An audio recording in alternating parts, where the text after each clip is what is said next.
So thank you everyone for joining us for an Industry Insider webinar, part of a series we do out of the Alumni Engagement Office here at TCNJ. My name is Pam Persichetti. I'm the Alumni Engagement Officer at the college. Going to try to keep my quick intro even quicker than normal. I'm a little under the weather, so bear with me. Today, as you can see from our opening screen, we have Thrive in Your 9 to 5 workplace wellness webinar with Dillan really excited about this one. I think it's not only super timely and topical, but Dillan and I were just discussing this before we let people into the webinar, that it's kind of always timely. So it's something that he has found continues to be of relevance year after year. So I'm glad you all joined us. I think you will really get some great information out of this that you can take with you in your personal lives. So I'm going to do a quick introduction of Dillan and then turn it over to him. And then we will have a short time for Q&A at the end, so feel free to, we would encourage and would love if you turn your cameras on and kind of engage, but we know that that's not always the case with some folks doing this maybe at work or on their lunch break, but certainly enter in the chat if that's what suits you best. So Dillan is a 2000 graduate of the School of Education at TCNJ. He then went on to earn his master's, and this is a tough one, so I had to write this down. It's a lot, in integrative wellness, leadership, and change in individuals and cultures from Lesley University. He is a master coach from the Institute of Integrative Nutrition, and he's been featured in 2 TED Talks on PBS and also at the Fast Company Innovation Festival.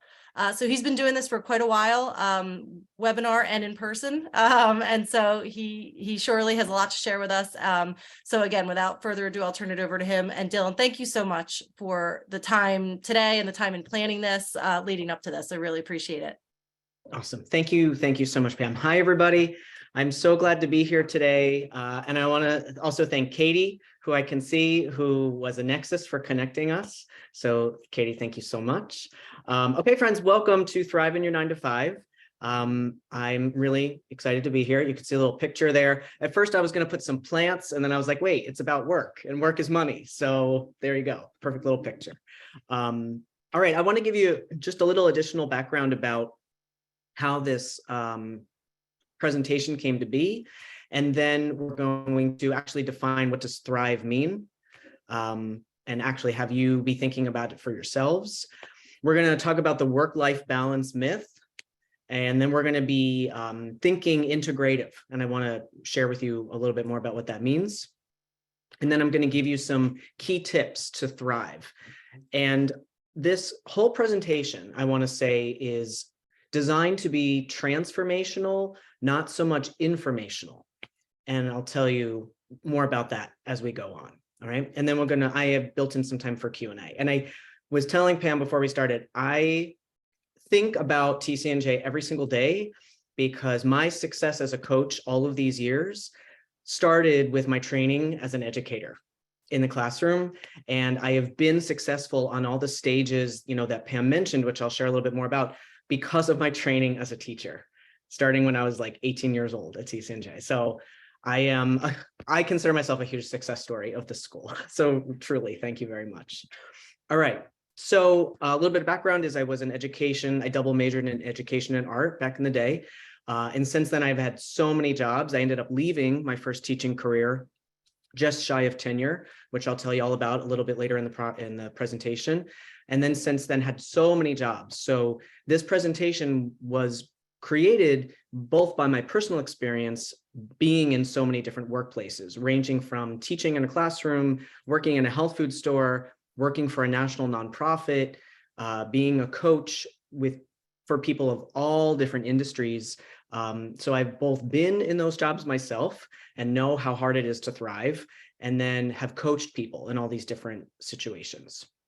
Then I became an integrative health coach in 2009, inspired by having a coach myself, and then started working one-on-one with individual clients on all kinds of different things that they wanted to change in their lives, from their nutrition, sleep habits, relationships, exercise, And one core theme that emerged in the first couple of years of my business was stress in their careers or feeling like they were in the wrong job.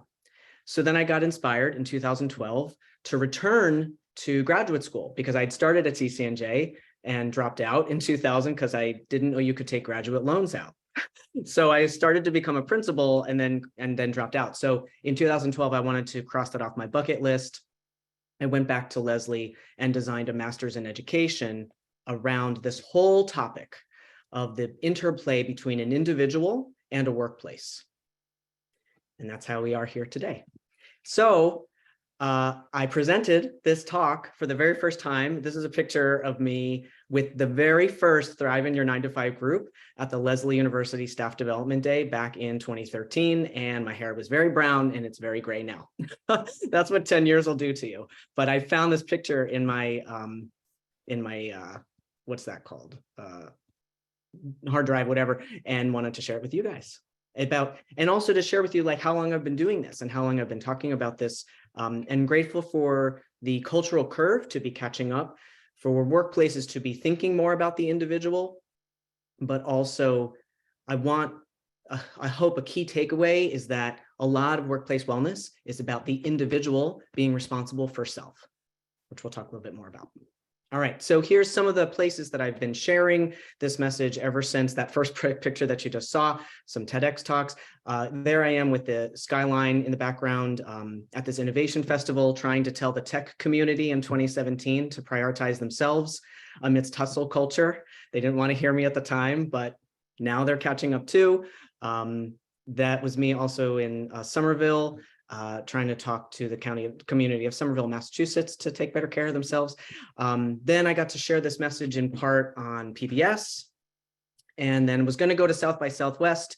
Some of you might be familiar with that in March of 2020, but we all know what happened in March of 2020. So that was canceled and I never got to do that, but we were going to talk about food and wellness and all of these things. So these are some of the places I've been sharing this message. So grateful to be helping people across all industries. All right, so we're here today, and this is about you. So thanks for your patience. What does thrive mean, right? According to the dictionary, it means to grow or develop well or vigorously, to prosper and flourish. So I want to invite all of you to think, sitting in your chair, where you are today, how much are you thriving on a scale of 1 to 10?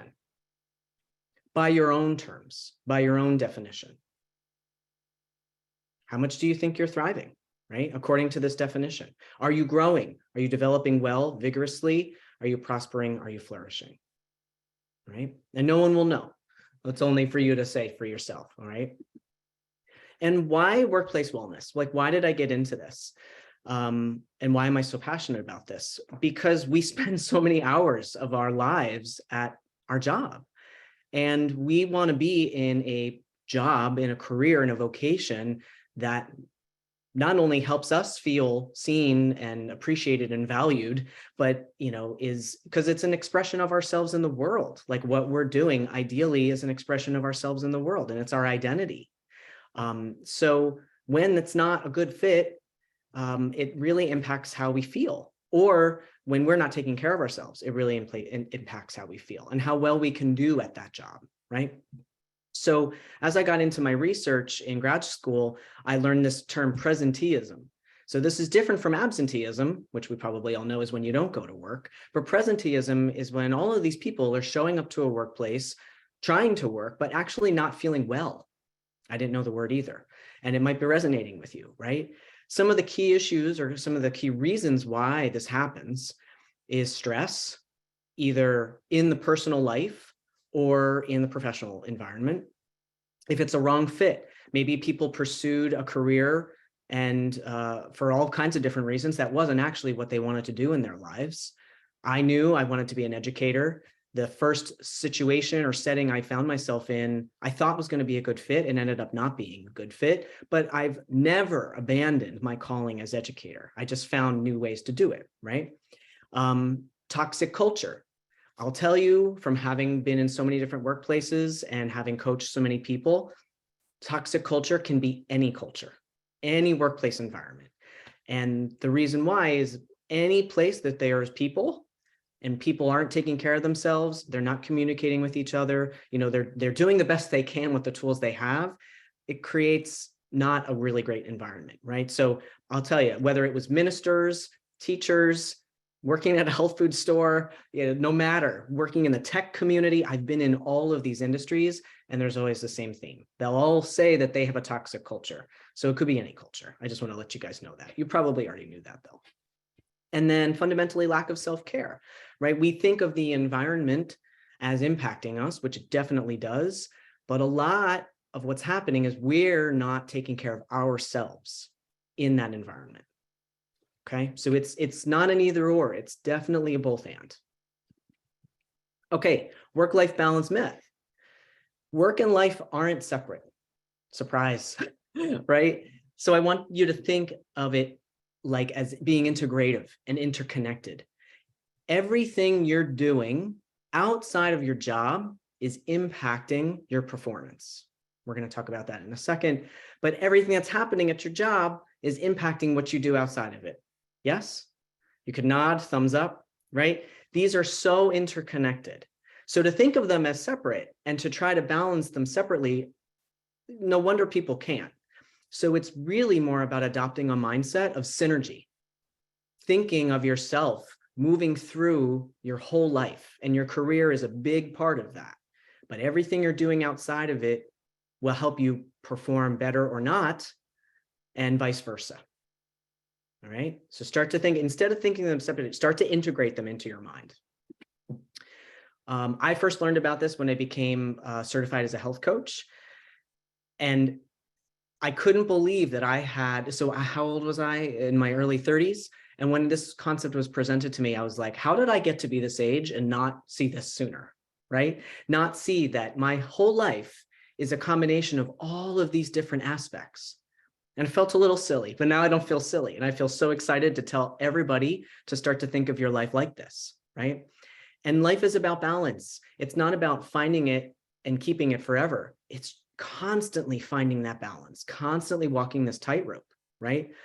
And career is one part of your very incredible life. It's just one part. And we have to remember that to be able to find balance. And thriving is about so many small choices that you and I are making every single day, every single day. And I'm going to guide you through how to make some different ones, but I just want to start to plant the seed that this is a process. It takes time. It takes a lot of mindfulness every single day. And so this exercise, which I'm going to share on the next screen a little bit bigger, I'm actually going to have you do this. So if you want to get a piece of paper and do this along with me, it's a really fun activity. Again, my education background. So the whole point of this activity is to find where you are, where there is misalignment that you can't see right now, because we get kind of tunnel vision, all right? So for those who can't see, I'll read out every segment.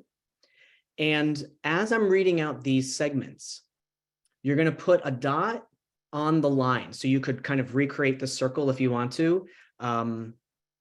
This is where you access your inner artist and try not to judge your circle. Just let it be what it is. You're going to put a dot on the line indicating your level of satisfaction with this aspect of your life right now. Your level of satisfaction.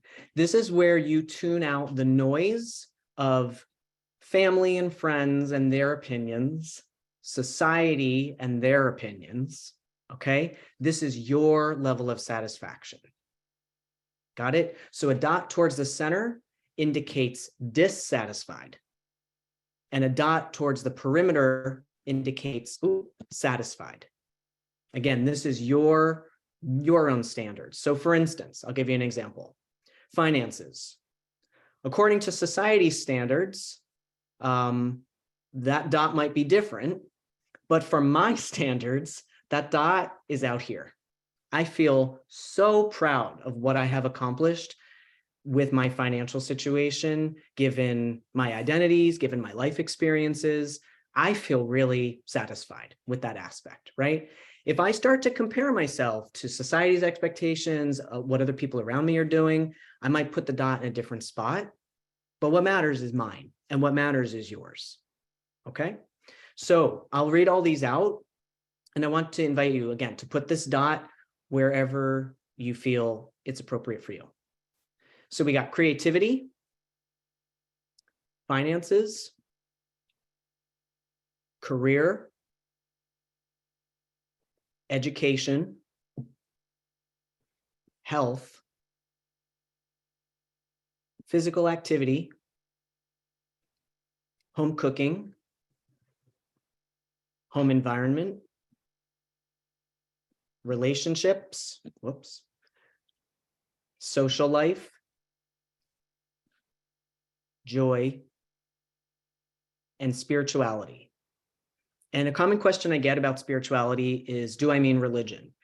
For a lot of people, spirituality is religion. For a lot of people, spirituality is taking a walk in the woods or hanging out with your pet. Okay, so it's spirituality I define as like connection. So whether that's connection to other people, you know, some people do that through religion. It doesn't have to be that.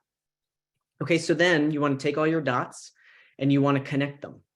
So go around your circle and connect those dots wherever you place them. And you're kind of going to see like a funky shape, like at a geometry class, right? With like all different spikes, and, you know, there's going to be some out here and some inside.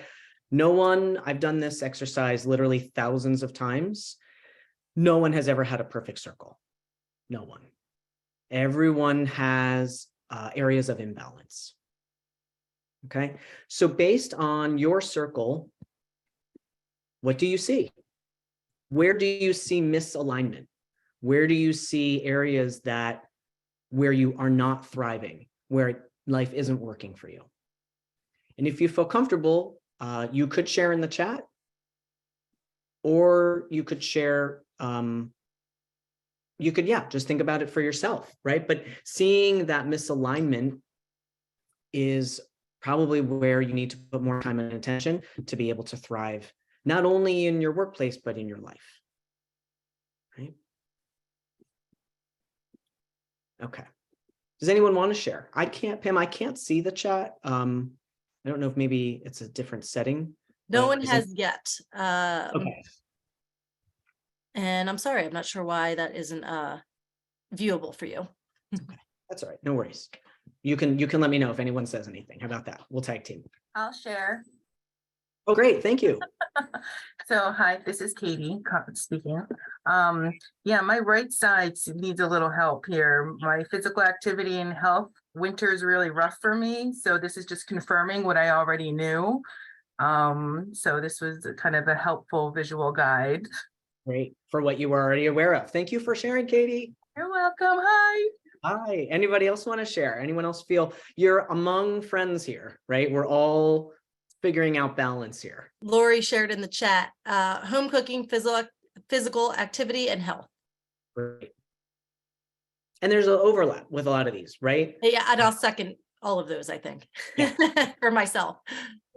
Barry shared, the time that I require to spend at work does not allow for any time to be creative. I would love to be more involved in one of my passions, community theater. Hey, there you go. Because that question was, go ahead. Karen wrote, I'd like to put more attention into creativity.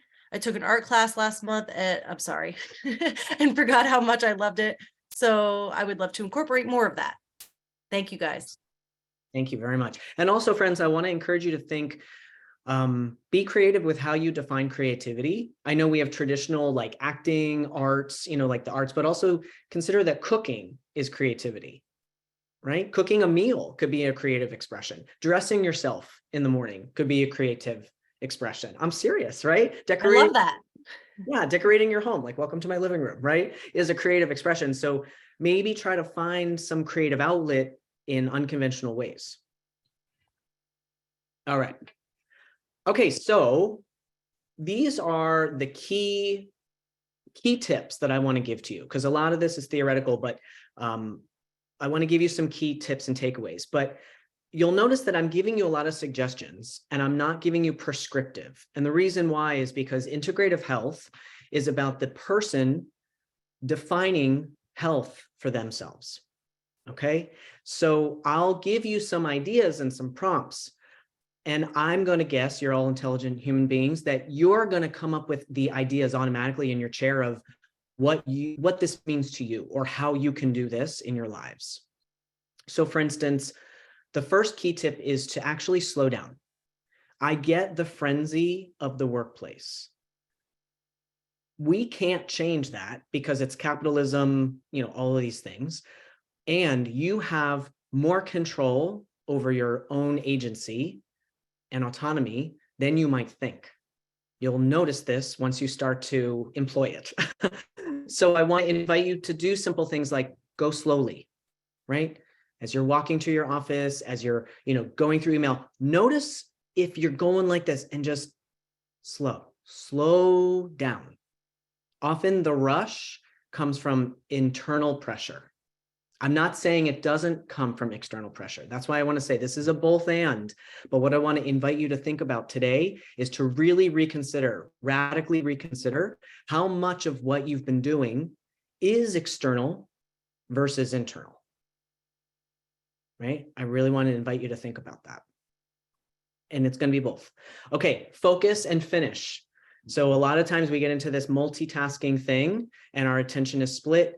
Focus on one thing, finish it, move on to the next thing, right? Move mindfully. If you find yourself running, I'll never forget, I was running down the stairs. I was living in Boston, running for the train, and I fell down the stairs during rush hour in front of everybody. And I thought, I stood up, brushed myself off, and I was like, Dylan, the next train is coming in 4 minutes. You're never running for anything ever again. And I haven't. Like no work, it wasn't worth it, right? Breaking my leg. Build in breaks. I get it. I get that people are going to say, I need this. Yes. And I also want to encourage you to say, okay, I'll get to that after I've had my lunch. And if lunch is half an hour, if lunch is 20 minutes, you have to build in that time. And you may be surprised how much people respect that and emulate it when you set that as an example. And again, I'm telling you this from experience, from having done it, from having advised clients to do it, and then they do it and it does work. So I just want you to trust me, trust me and try, okay? And then use your vacation time. I'll never forget my first year as a teacher. I didn't take one vacation day. I was chronically sick. And the principal was like, why didn't you use any of your vacation or something, and it was just like, why? Yeah, why am I doing that? Why am I coming to work sick? Sometimes we have to. Sometimes we have a choice and we don't use that choice, right? Okay. And sometimes work is really stressful and we don't have control over these things. I get it. So breathing helps us slow down. So 2 breathing exercises, you might have heard of these. Maybe these are new for you. The first one is the 4-7-8 breath from Dr. Andrew Weil. So you breathe in for 4, you hold for 7, and you breathe out for 8. So on the in breath, on that 4 count, you really have to bring in a lot of oxygen to be able to hold it for 7 and then breathe out slowly for 8. If you do this 4 times, you might pass out. No, no. If you do this 4 times, it'll definitely slow you down. It may reduce your headache because often we have headaches because we're subconsciously holding our breath and we don't really know it. And it will actually reset your limbic system out of fight or flight.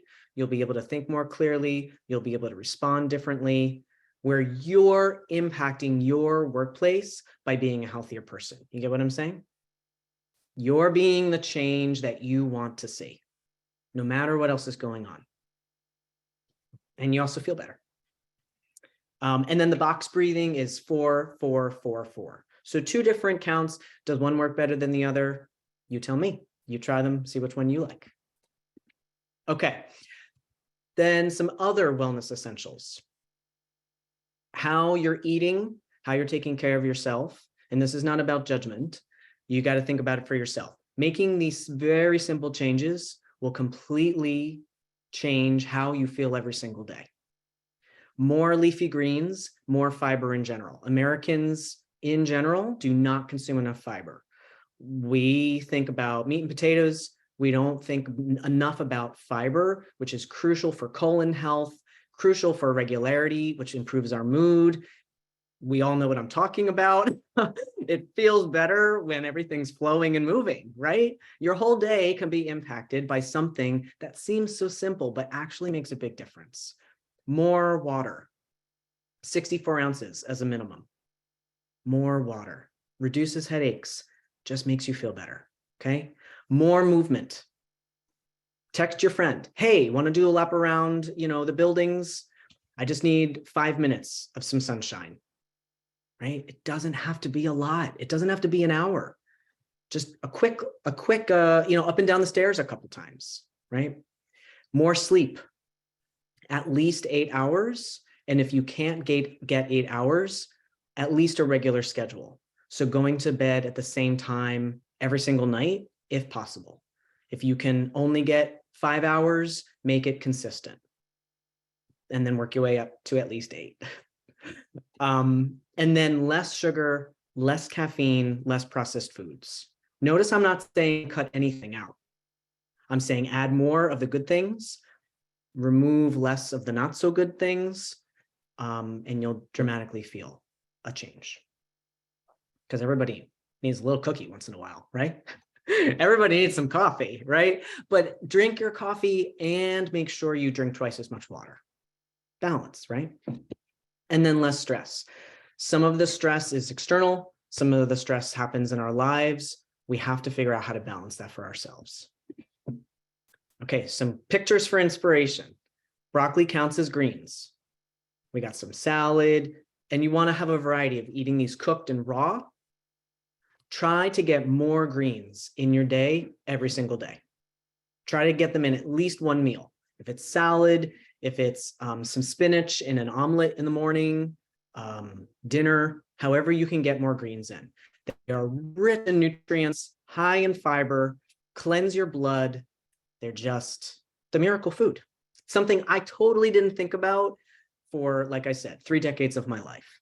So now I can't wait to tell more people about it. And then my home is surrounded by greens because, see, there's one right here because I just love them so much. More water. It's always this time in the presentation where everyone suddenly gets thirsty. And everyone thinks, I have not had enough water today. So I encourage you, get your water, take a nice drink. There you go. Take a nice big drink. This will be a game changer in your day for energy and for focus and for patience. Sleep. This is such a thing. We are so sleep deprived as a nation that the Army, this is an article from last October, that the Army has now included strategic napping in their basic training manual. They are teaching soldiers how to find 20 minutes and how to sleep on the spot.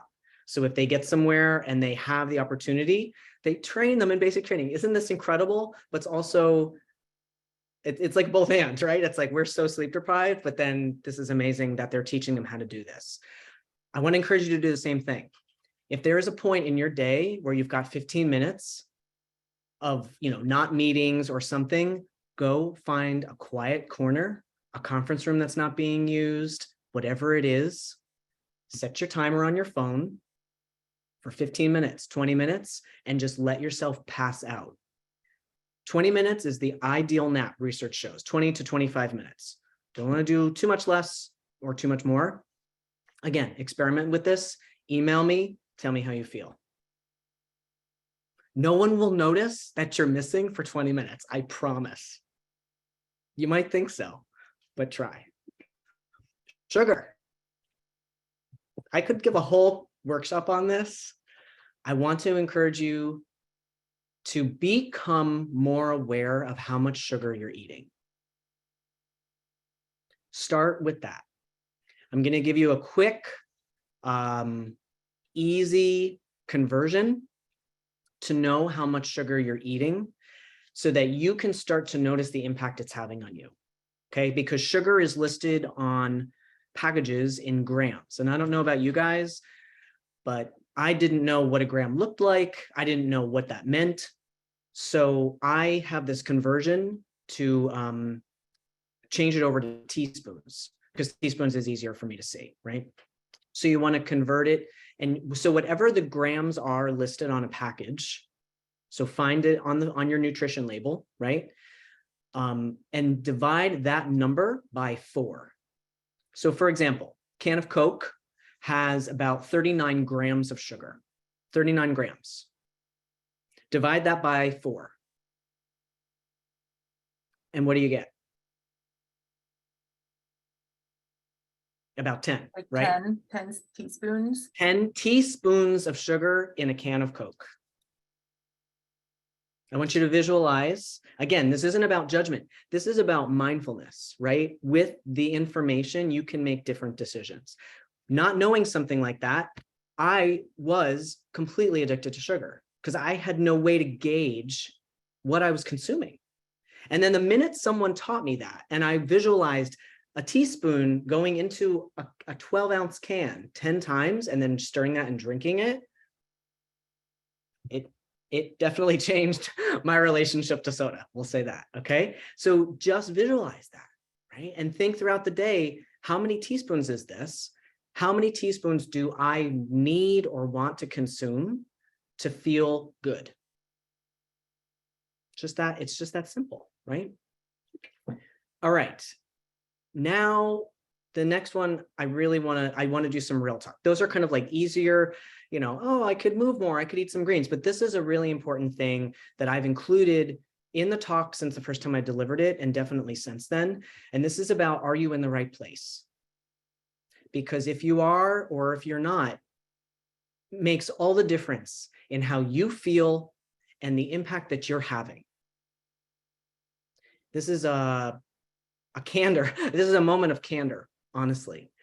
Because when we're in the wrong place, because we could be doing, I guess the message I want to share is we could be doing all the right things. I could be doing all the right things for myself, but if I'm in the wrong place, I'm not going to be a healthy person. And this has happened to me a couple times in my life, several times, right?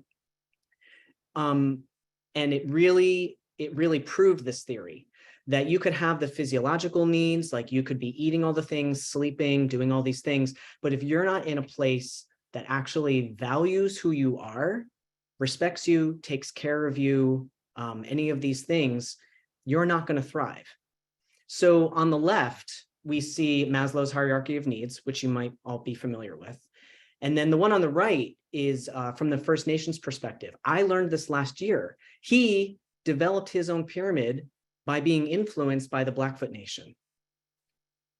Totally fascinating, right?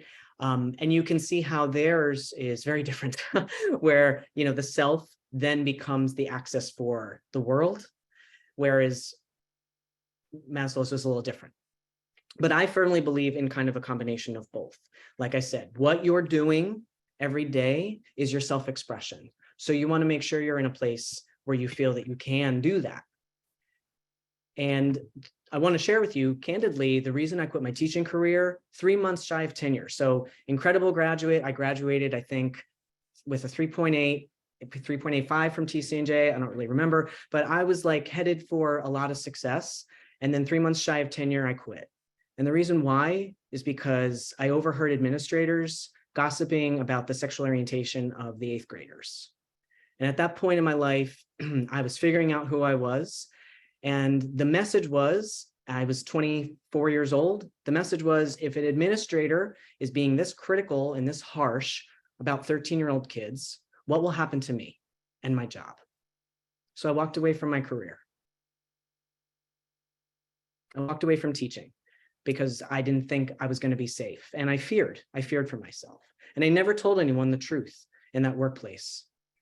But years later, I came out and shared and felt more fully expressed, finding my passion and my purpose through all of these different jobs and becoming a health coach.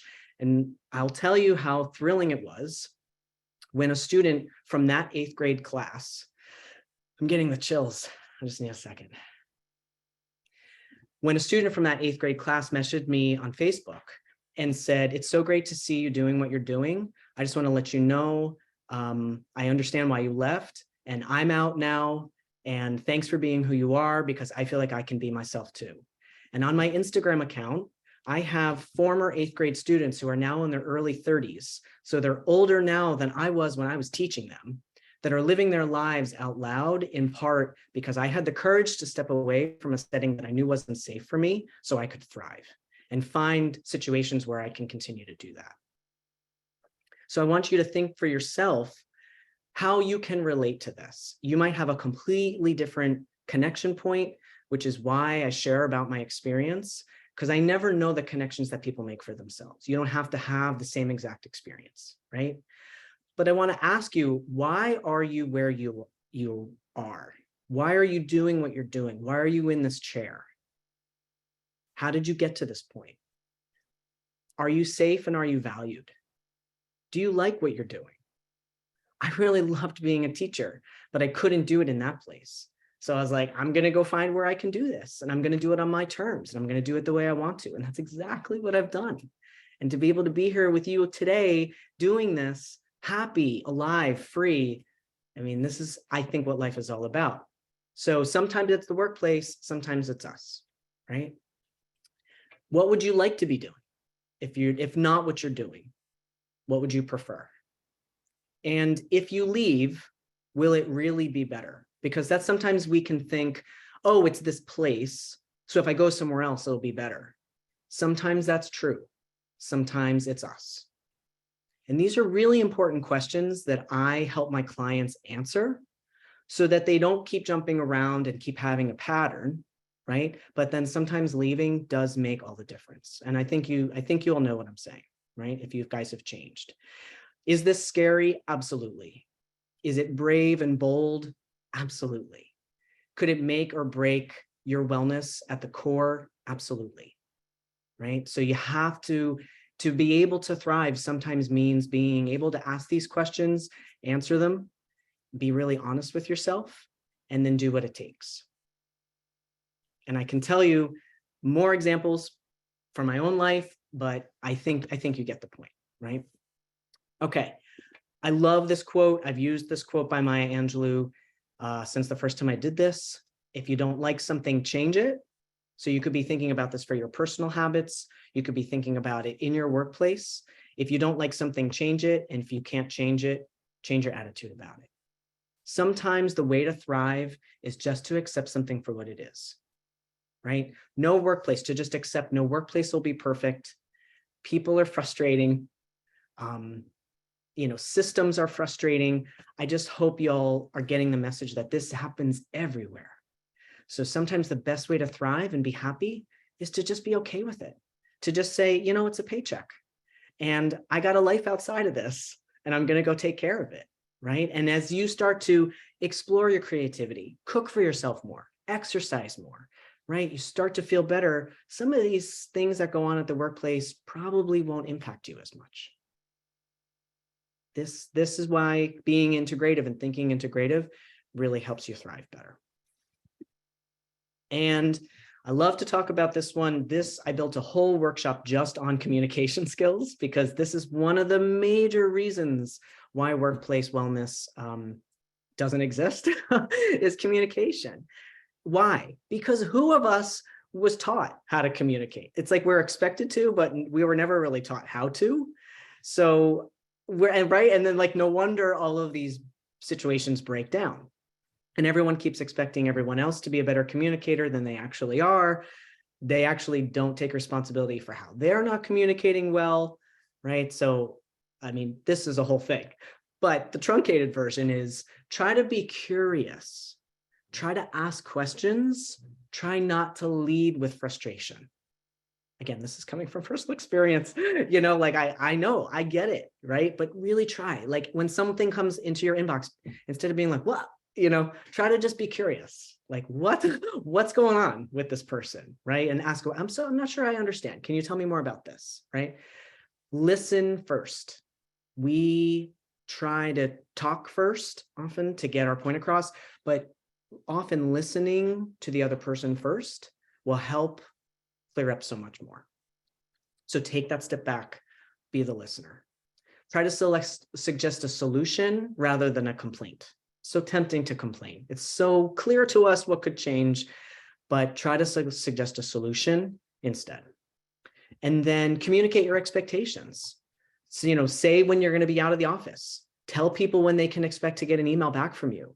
That's going to help you set boundaries. It's going to help people understand what to expect from you. It can make all the difference in the world. Like, hey, thanks for your email. I'll be able to get back to you on this in 3 days. And then they're like, you know, it helps alleviate their stress. Think of the times where someone's done that to you and you're like, cool, great. I'll look for that in 3 days. Right? I mean, these simple little things could make a huge difference. Okay, friends, that's what I got for you. I want to open it up to some questions and some feedback and some convo if you'd want. But I really want you to think of all the things I've shared with you. What's one thing that you either learned today or I reminded you of that you're going to take away from this for yourself? One thing, because it just starts with one thing. And then what's one thing that you want to share with somebody else that you were like, whoa, I never thought about this and I can't wait to tell you. Because the minute you tell another person, I'm going to suggest actually doing it at your workplace, right? Tell another person, start to spread the good stuff virally. All right. So I'll stop. Yes, I see a hand raised. Jonathan. Hey, Dylan, what a great session. I'm so appreciative that you would be with us and how proud we are that you're an alum of the college.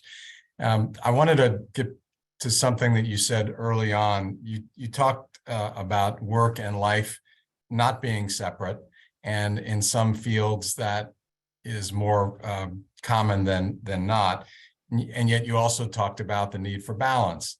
So in today's world, how do you balance like the 24-hour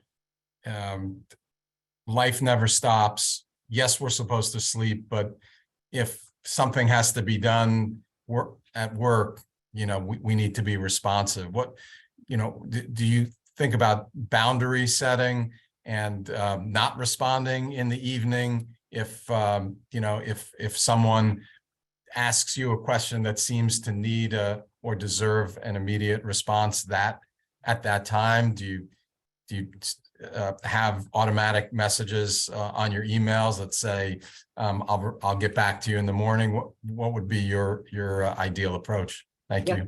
You just said all the things. Exactly.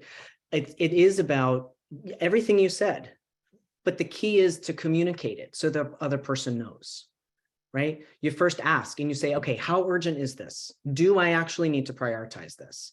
And sometimes they'll be like, oh, actually, no, get back to me when you can. Oh, okay, great. And then you say, great, I will do this on this day, on this time. Right? That's what I mean. Sometimes we are constantly reacting, thinking everything's a fire when it's just a candle, you know, kind of thing. It's the person.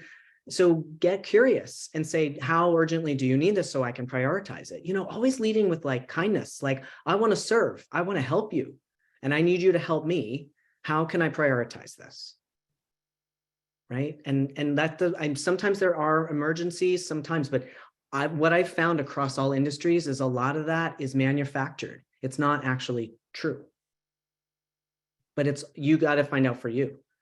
You know, and always, communicating and giving people notice, right? Like, friends, I will be out of the office on these days. Let me know if you'll need anything before I go. Right? You know, a lot of people are like, you put up the away message and they're like, I didn't know you weren't going to be here. I need this thing from you, you know? So this is where you managing your life and prioritizing your life, like knowing ahead of time, I'm going to take my partner out for dinner. So I'm going to be leaving the office early. You know, on this day, friends, make sure you get to me before I leave, you know, and that's where you balancing your life and prioritizing everything outside of work helps you then be a better colleague. Did that answer your question? Awesome. That was a great one. Anybody else? We have another question in the chat. My workplace is generally pleasant, but I loathe being an attorney 26 years. Unfortunately, I feel trapped due to economic responsibilities. Want me to read it? I can see it. Good, you can see it now. I can totally. Unfortunately, I feel trapped due to economic responsibilities, mortgage, college tuition, retirement expectations, how to transition to something else outside the practice of law. I don't know, move to a desert island? No, I'm just kidding. I get it. I get it. So what I would recommend, I mean, my first question is, what made you choose that job? Is there a different way that you can continue to do that work? Right? This is either how to find a creative way to keep doing the work or find a completely different job, completely different sector, matching that salary. Also, I mean, my question to you is, what do you think? I could easily go into advice giving, but I love to defer to people and say, what do you think you could do? Because often we know what we want to do and we're just not doing it. So Barry, let me know. Think about that for a second. And also a question comes to mind, if the workplace is generally pleasant, which is awesome, what do you loathe about being an attorney? And is there something that you can change about the part that you loathe? Right? So that way you don't have to give up all that you're getting. I mean, being in a great workplace is already a bonus, right? Let me see if he responded. Okay. I'm going to scroll down.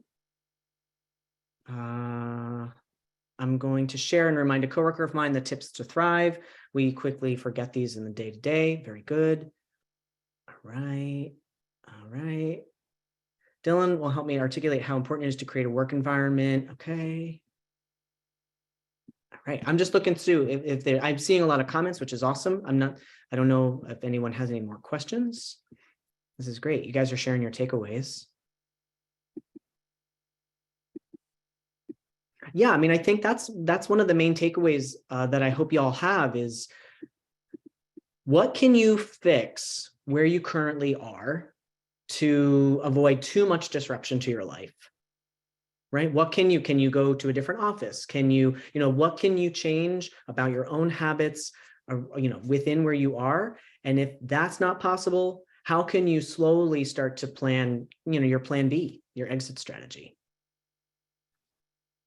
Slowly. I have a lot of experience of doing it abruptly, which I learned a lot from, but which is not always a bad thing because you learn a lot. You learn a lot, but depending, I'm also, by myself, so I have that freedom. Folks with different situations have to make different decisions, right? But what's key is that you don't feel stuck ever in any area of your life. You don't tell yourself the story that you are stuck, right? I mean, that's why I shared that story with you all. When I told people I was going to quit my teaching job, you can imagine all of the opinions. Oh, why would you give up tenure? Why would you give up health insurance? You're crazy. You're throwing away your career. It was funny because the more criticism, the more I felt empowered to do it. Because I was like, this is exactly what no one would do. So I should totally do it. And look what's happened. I didn't fall off the face of the earth. Instead, my whole life only got better. Truly. Katie. Hi, Dylan. I'm very excited that you're here. This is like 10 years in the working. I know it is. So I had a question because I really struggle with the whole constant balance thing. Like I'm an all or nothing person. So like, how do you help yourself not get stuck on like autopilot if you know you're not in a good place? I mean, how is all or nothing working for you? Horrible. What do you want to change? Everything. What's the first thing you want to change? My motivation. It's hard for me. I don't know if it's the time of year or where I am in life, but like finding motivation can be difficult. So I think that's what I need to focus on. Totally. And motivation is like this overarching thing. But of all the things on that circle, what's the one thing, or even in the presentation today, what's the one thing that when I showed it on the screen, you were like, oh, was it water? Was it greens? Was it exercise? Like the simple, tangible thing. Yeah, and that was the whole, you saying how it takes process and time and small choices every day. That's a good reminder for me. When you showed the broccoli, can I just say there's a game changer for air fried broccoli? It's amazing. It's seriously, people who don't like broccoli, try it. It might change it for you. 100%. That's it. Different ways. Find the foods you like and eat them in whatever ways you ingest them. Because eating them in the air fryer, I don't even know how you're doing it. It's better than not eating it at all. So do it. I'm serious. It's working. So yeah, the little changes, I'm trying to have them stick instead of going back into autopilot because I'm much older now. So it's hard to change all those habits. Yes. So you start with one at a time, one at a time.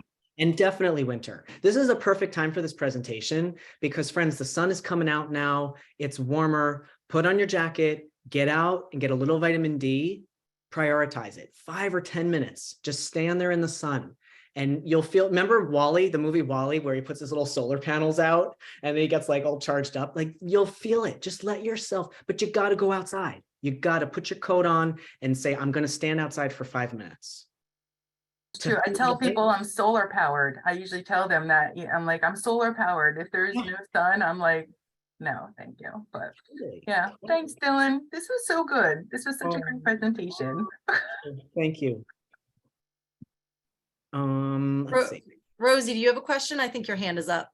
My hand is up. I goofed up on my chat, but I wanted to just comment. I taught kindergarten. I graduated from TCNJ in 1967. I taught kindergarten for 40 years, and I retired with 411 sick days. My life now evolves around my family and my friends, serving on boards, including TCNJ.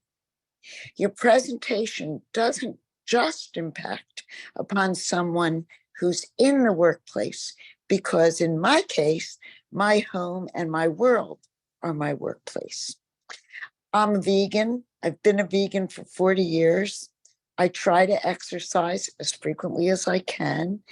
I don't drink as much water as I should. I feel like I'd float away, but I love life. And there are so many stressful things in life. And I look at children today, and they'll never have the same opportunities that any of us ever had, because their world evolves around their phones and their iPads, and their communication skills are not personal. They don't know how to be with people. They don't know how to be with friends. They don't know how to communicate.